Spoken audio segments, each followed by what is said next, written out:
वाहिगुरु जी का खालसा, वाहिगुरु जी की फतेह। पिछली वीडियो में जैसे हमने विचार किया था कि कैसे अवगुण और गुण आपको मनमुख और गुरुमुख की तरफ ले जाते हैं। तो मनमुख तो अवगुणों से भरा है। जब वो अवगुण निकल के गुणों की जगह बनती है तो उन गुणों के साथ आदमी गुरुमुख बन जाता है। तो गुरुमुख होने का मतलब है कि वो रब में लीन हो गया। अब उसका आप खत्म हो चुका है।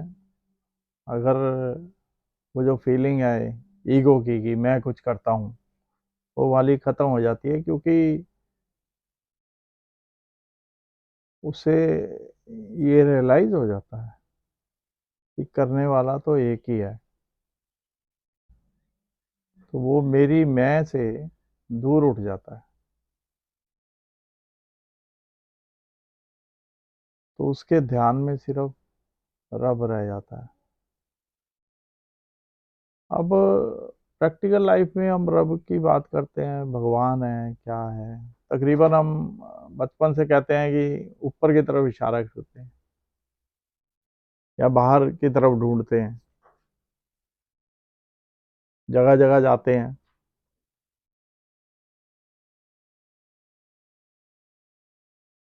तो गुरबानी में गुरु ग्रंथ साहिब जी में एक जगह पे बड़ा अच्छा बख्यान है कि बाबा जी की बाणी है कि रब है कहाँ पे। तो ये तो बताइए है कि सब जगह ही है रब तो, और आपके अंदर ही बैठा है। मतलब कहीं दूर नहीं है वो, कहीं बाहर से नहीं मिलना है उसने। रब की अगर प्राप्ति होनी है तो अंदर से ही होनी है।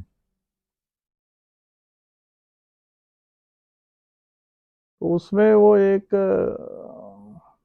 बाबा जी की बाणी है जो तुक मुझे याद आ रही है, वो मैं आपसे डिस्कस करता हूँ।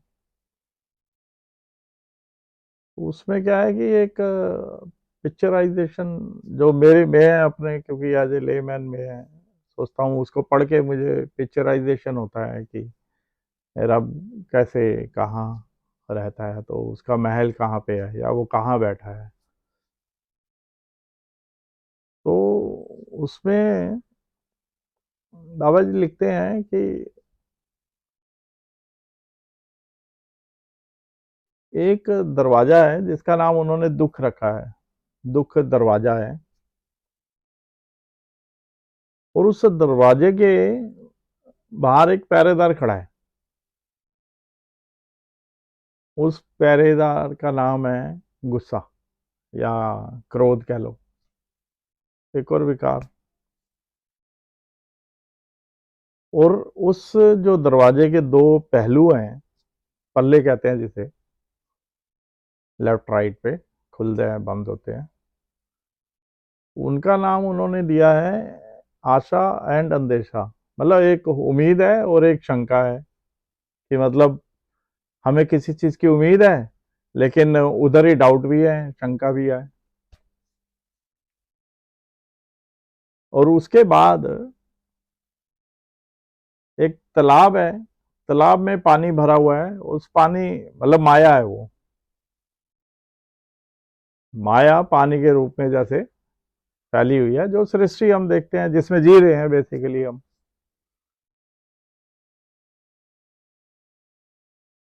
और उस पानी के बीच में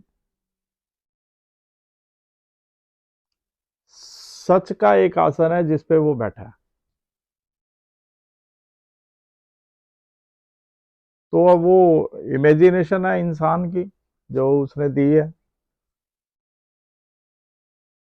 तो समझ आता है कि एक पिक्चर सी बनती है कि एक माया का तालाब है, उसके बीच में एक आसन है और प्रभु बैठे हैं। और ये जो पहले बताया कि कैसे दरवाजा है, कैसे दरबान खड़ा है, तो इसको मैं अपनी लाइफ में लेता हूँ, अपने गुरबानी को समझ लो अपने ऊपर लगा के देखता हूँ। तो जो पहले डिस्कस किया हमने जैसे विकारों के बारे में, तो जो दुख है, पहला है कि दुख दरवाजा है। तो वो दुख क्या है भाई? दुख क्यों होता है? दुख इसलिए होता है कि मैं कुछ चाहता हूं, मिलता नहीं है। दुख का रीजन ही लाइफ में यही है। या मेरे को किसी ने गलत बोल दिया, या परिवार में कोई चला गया जिससे मेरा प्यार था। भाई जिसने जो आना है उसको जाना भी है, लेकिन आने पे खुशी मनाते हैं और जाने पे दुख मनाते हैं। तो दुख जो है वो बेसिकली कहीं पे मोह है हमें। जो परिवार में मोह हो जाता है ना, परिवार का, जब प्रैक्टिकल लाइफ है, फीलिंग भी है कि कोई इंसान चला जाता है तो बड़ा दुख होता है। तो ये सब हम एज ए मनमुख, जो मटेरियल वर्ल्ड है, गुरुमुख को दुख नहीं होता है। गुरुमुख तो कुछ और ही सोचता है वो हमारे, अभी तो बहुत दूर की बात है, पता नहीं। तो दुख जो है उसको बाबा जी ने दरवाजा बता दिया कि भाई रब के पास पहुंचने के लिए पहले तो यही दरवाजा ही बेसिकली खड़ा है।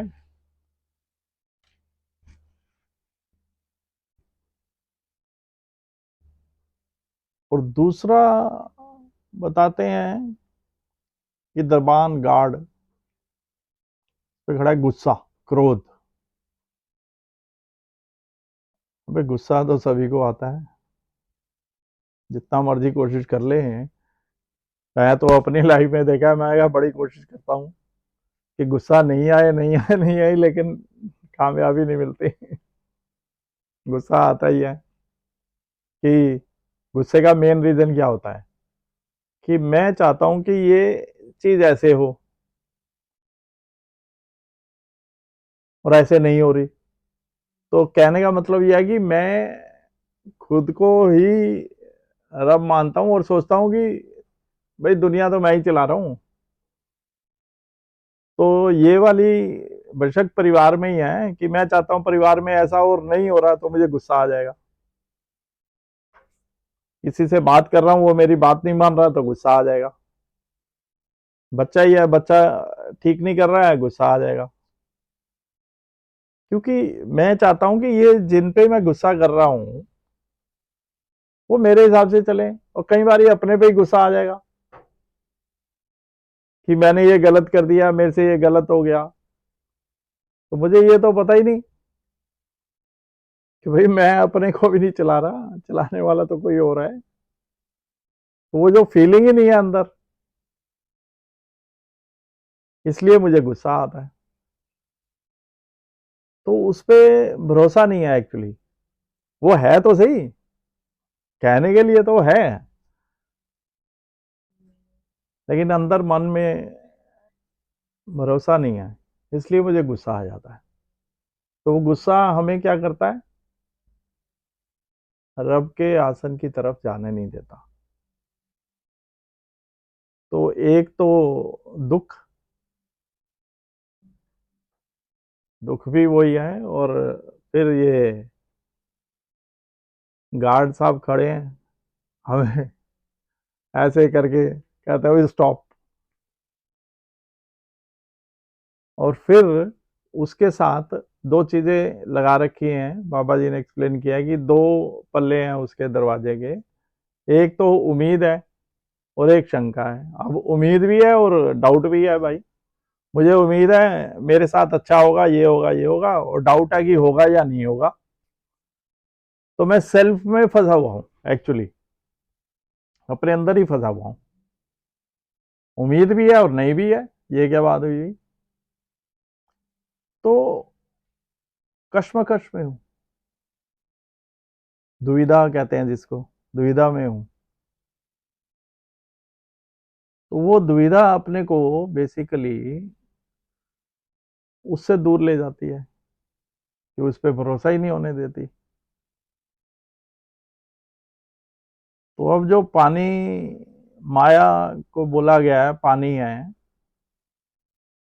जो तालाब के अंदर, तालाब तो सृष्टि हो गई, जो मेरी समझ में आया कि जो सृष्टि की रचना है या जिस अर्थ पे हम रह रहे हैं, और उसमें जो माया तो इल्यूजन है, जो है, जो पहले भी बताया, जो मेरे को लगता है कि है तो सही लेकिन नहीं है।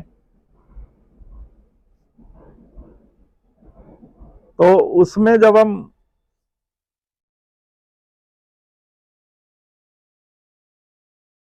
लीन हो जाते हैं, मतलब माया में, तो ना, माया में क्या है, माया में ही वो पांच विकार हैं जिसको पहले हमने डिस्कस किया था। तो उस माया में हमें गुस्सा भी आता है, काम, क्रोध, मोह, लोभ, अहंकार, ये सारी चीजें उस माया में हमें घेर के रखती है। मतलब अब चलो मैं इमेजिन कैसे करता हूँ, मैं कहता हूँ कि मैंने क्या किया कि दरवाजे से बाहर आया तो बाहर में पानी था, पानी में मैंने डुबकी लगा दी कि मुझे तो वहां जाना है भाई, रब के पास। अब डुबकी लगाई तो सारी चीजों ने घेर लिया मेरे को, भाई कहाँ जा रहा है रास्ता नहीं है।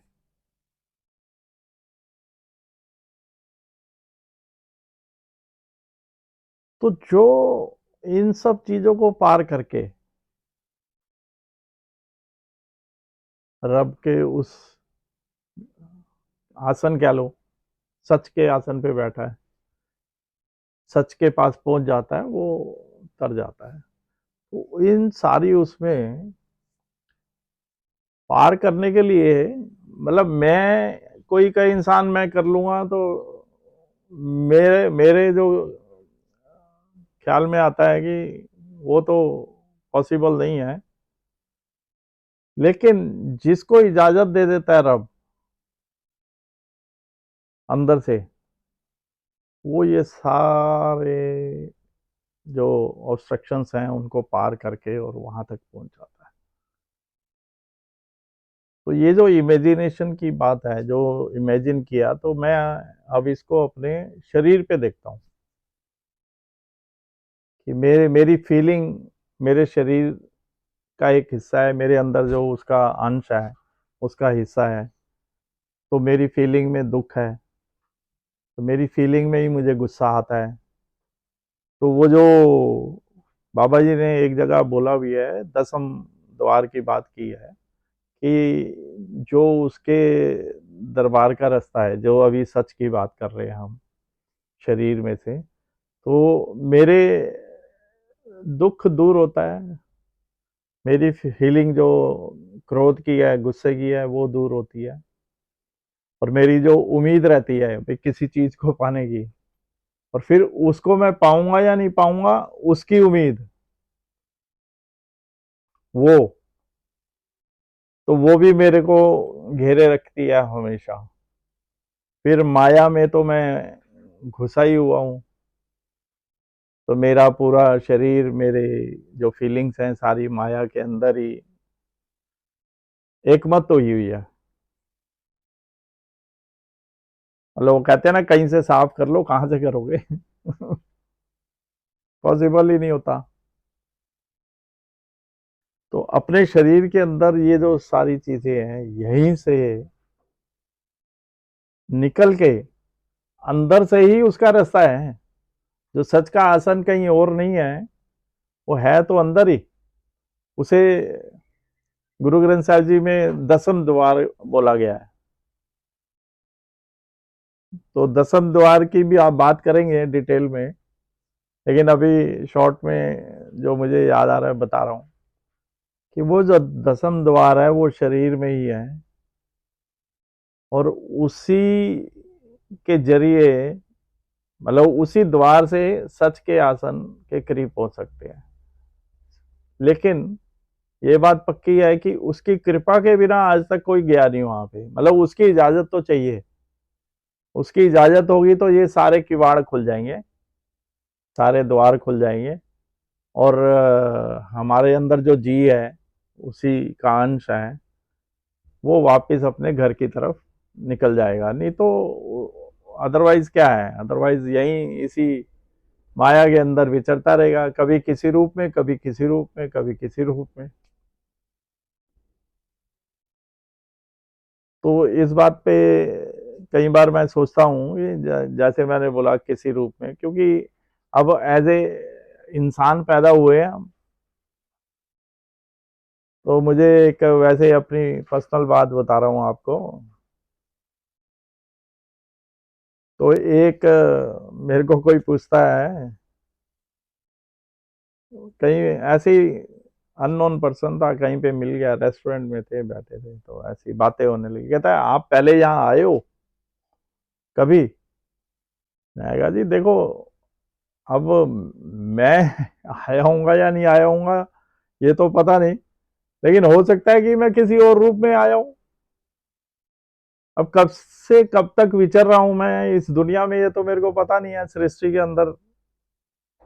क्योंकि अभी मैं इंसान हूं, तो इसका मतलब है कि मैं ऊपर तो गया नहीं, अभी वापिस आने जाने के गेड़े में ही हूं। तो पहले भी किसी रूप में ये जी रहा होगा जो मेरे अंदर है, आज इंसान के रूप में है। तो किसी ना किसी रूप में जब तक हम लिविंग बीइंग हैं, तब तक किसी ना किसी रूप में तो रहेंगे ही।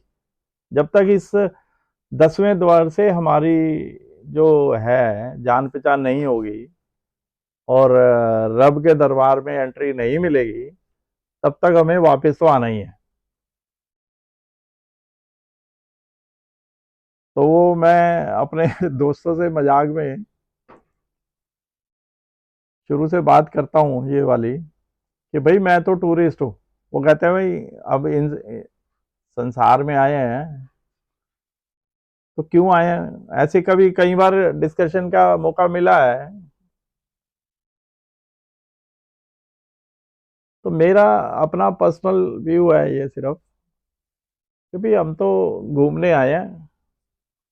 तो जैसे हम एक जगह से दूसरे शहर में या दूसरी कंट्री में घूमने जाते हैं, तो 10-15 दिन 20 दिन घूमे और वापस आ गए विदाउट, मतलब खर्चा किया, पैसे खर्चे या टाइम खर्चा, और वापस घर आ गए और फिर डेली रूटीन शुरू हो गई।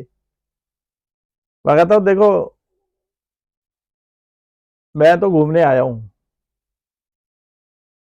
रब ने भेजा है कि जाओ सृष्टि में घूम के फिर वापस आ जाओ। तो मैं तो एज ए टूरिस्ट आया हूँ, इसलिए मुझे तो जाना है वापस। तो मुझे यहाँ पे अपना घर नहीं बनाना, मेरा घर वहां पे है। तो ये तो चलो मजाक की बात है, लेकिन असल तो मुझे भी नहीं पता है। तो गुरबानी से देखो हम छोटी छोटी बातें मुझे लग रहा है कि सीखेंगे, और असली जो जिंदगी है, मतलब हमें क्यों मिली है, जो पहले भी बात हुई थी, पर्पस ऑफ लाइफ। कमाना खाना तो दुनिया ही कर रही है, वो तो कमाने खाने के बारे में तो बाबा जी ने पता क्या लिखा है एक जगह, वो भी मैं डिटेल में बात करेंगे। वो कहते हैं कि जो जी जंतु पत्थरों में उपजते हैं, मतलब वहां पैदा होते हैं, तो उनका भी रिजक रख छोड़ा है उसने। तो रिजक का मतलब है खाना पीना, मतलब उनको भी वो तो देता है। तो तू क्यों चिंता करता है, मतलब लिविंग बीइंग इंसान है। अब आप मान के चलो, तो हम इंसान हैं, काम करते हैं, कमाते हैं, खाते हैं, हम सोचते हैं मैं कर रहा हूँ, मैं कर रहा हूँ, मैं कर रहा हूँ। तो वो जो अभी एनिमल्स हैं या जानवर हैं या जो लोग जो ऐसे नहीं करते, तो उनको क्या खाना नहीं मिल रहा है क्या? या कीड़े मकोड़े देखो आप आस पड़ोस में, क्या वो भूखे हैं? पक्षी भूखे हैं क्या? सबका पेट भर रहा है, कैसे भर रहा है भाई? वो तो काम नहीं करते, कमाई नहीं करते, कुछ नहीं। तो वो जो रिजक है, वो तो उसने सबका दे रखा है। और नहीं तो अच्छे अच्छे को वो कहते हैं, वो लिटा के वो ग्लूकोज की ड्रिप लग जाती है, अंदर कुछ नहीं जाता। तो वो जो उसने लिखा है, वो तो सभी को मिलना ही है, वो तो उसी की कुदरत में है। वो मैं वाली बात तो है नहीं है कहीं पे। ठीक है, हम बोलते हैं कि मैं कर रहा हूँ, मैं कर रहा हूँ। तो चलो चलते हैं आगे, देखते हैं कहाँ तक पहुँचेंगे। तो आज यहीं पे बस करते हैं। तो थैंक यू, शुक्रिया।